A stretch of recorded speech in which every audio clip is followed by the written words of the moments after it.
So hello my beautiful people, কেমন আছো তোমরা সবাই? আশা করি সবাই খুব ভালো আছো। দেখো আজকে বাড়িতে এসেছিলো অনেক রকমের মিষ্টি, দই, কারণ সামনে ছিল জামাই ষষ্ঠী।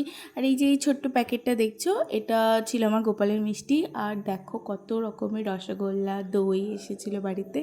সবই এগুলো সব গঙ্গারামপুর থেকে এসেছিলো। আমাদের এখানকার গঙ্গারামপুরের মিষ্টি খুবই ফেমাস, আর দই তো ভীষণ ফেমাস।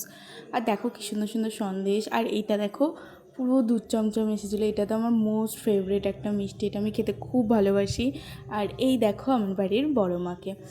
তো আজকে মা বড় মাকে পুরো একটা জবা ফুলের মালা দিয়ে পুজো করেছিল, কারণ আমি স্বপ্ন দেখেছিলাম যে বড় মাকে আমি জবা ফুলের মালা দিয়ে পুজো করছি।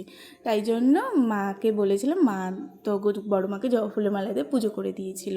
আর এই যে আমি একটু বাজার থেকে ঘুরে এসেছিলাম, অনেক কিছু বাজার করেছি টুকটাক, কারণ সামনে ছিল জামাই ষষ্ঠী, ওই জন্য অনেক কিছু বাজার করতে হয়েছিল। আর দেখো আমার বাড়ির সামনে খেজুর, জামাই ষষ্ঠী কী কী সব বাজার বসেছিল। বাজার মানে একটা ছোট্ট দোকান, দেখো কত রকমের ফল, কত কিছু আমি কিনে নিয়েছিলাম বাজার থেকে। আজকের ভিডিওটা তাহলে এই অবধি থাকলো। সবাই সুস্থ থেকো, ভালো থেকো, সবাই সবার জামাই ষষ্ঠী কেমন কাটাচ্ছে আমাকে প্লিজ জানিও। আর চলো তাহলে আজকের মতো টাটা, বাই।